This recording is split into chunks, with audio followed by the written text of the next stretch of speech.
harsh when I say this, but another person that is changing the world with her music right now is Katy Perry. She's going to be someone who will be remembered for influencing tween girls to feel comfortable exploring kissing other girls. Isn't that great?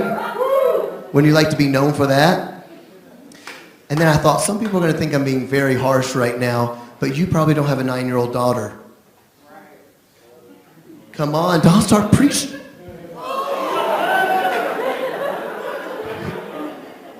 You don't have a 9-year-old daughter saying, why is she saying she kissed a girl and it felt wrong but kind of felt right? That's when you start, oh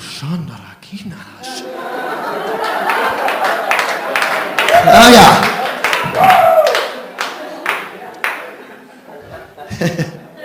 That was my David dance. You see that? Sweat. Anyway, my point is that it might sound grandiose to change the world with your music, but you can change the world for a good thing or for a bad thing. Most of the time, all of us Christians in America spend most of our time fighting about why you believe something different than what I believe, slightly. You know what I mean? You as a Christian.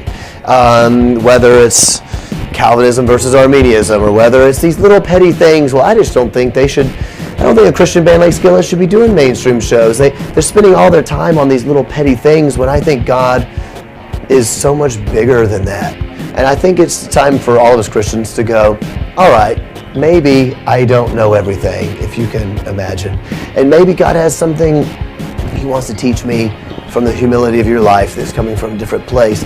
And maybe if me and you, believing different things within our own Christianity, can go, you know what we do believe? Jesus is the Son of God. He died. He rose from the dead. He's alive today. And He wants to use me and you together to change my high school. So why don't we forget all those things, you know? So that has been extremely impactful for me on that kind of personal level, also with parenting. But also I think that it could be impactful for kids going to school and wanting to make a difference and maybe not knowing how and things like that, to join up with their Christian friends. So that's what Jesus says to with rock and roll. It's my song. Don't care if you like it or not. And I want to sing about the one who has set me free, giving me a reason to live. So that's what Skillet's all about. And I love worshiping Jesus. It's the best thing in the world. Some of you guys will know this. If you know it, you can sing it with us. I saw angels fall down at the glory of the Lord. And as I raise my hands, I sing. I saw angels fall down at the glory of the Lord. To be preoccupied with something, it's winning people to Christ. That's awesome. So please hear me. Sometimes I think as Christians we can be so preoccupied with getting them to win to Christ, just sign the line, check the box that you're a Christian now, that we forget that you need to love people. And there are going to be people that may never come to Christ.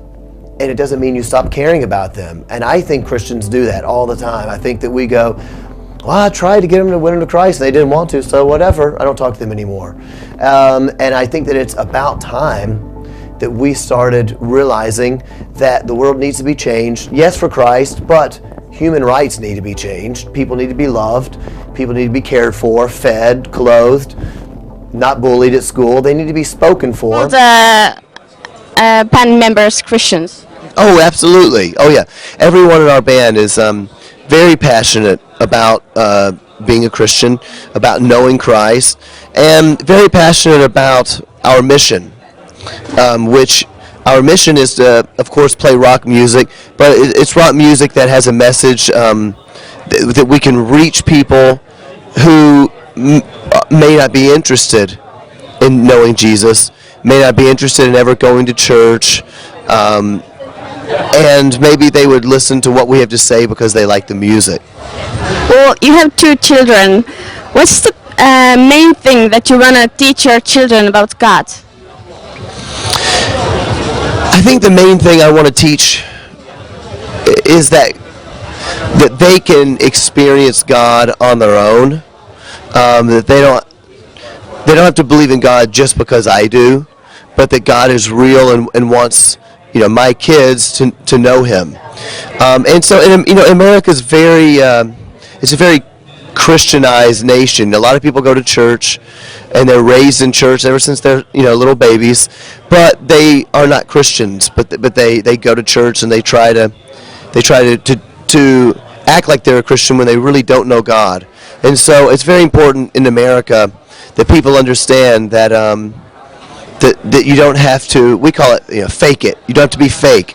And I want my kids to have a relationship with God, to know that He is real on their own, not just because I tell them what to do. Do you like reading Bible? I love reading my Bible, yes. Funny enough, I've loved God since I was a kid. I became a Christian when I was 5 years old, and I've had a relationship with God since then, but I've not always liked reading. To be honest, reading the Bible when I was younger was very confusing, even though I understood some of it, but some of it I found very confusing. And as I've gotten older, I've learned I just love reading the Bible, and I love understanding the way that God loves us, and how wonderful God really is. That's become clear to me as I've gotten older.